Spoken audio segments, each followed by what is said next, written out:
Have you ever wanted to make your Samsung phone a little more personal? Whether you want to display your name, add an emergency message, or show an alternate phone number, Samsung makes it easy to customize your lock screen with a few simple taps. Here's how to do it. Begin by unlocking your Samsung phone and opening the Settings app. Once you're inside the Settings menu, scroll down until you find Lock Screen and AOD.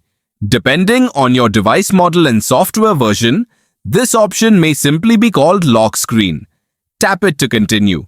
On the next screen, you'll see a preview of your lock screen along with several customization options.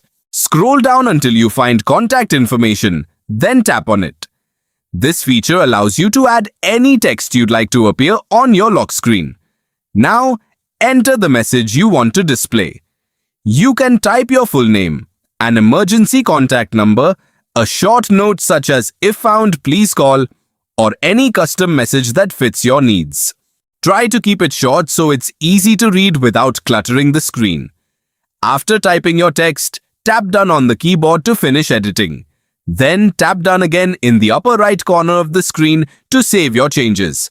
To make sure everything is working, lock your phone by pressing the power button. Wake the screen without unlocking it, and you'll see your custom text displayed on the lock screen. This small feature is great for adding a personal touch while also making your phone more helpful if it's ever lost. It only takes a few seconds to set up, but it can be incredibly useful. That's all for this tutorial. Thanks for watching. If you found this guide helpful, be sure to like the video, subscribe to the channel, and check out more Samsung tips and tricks.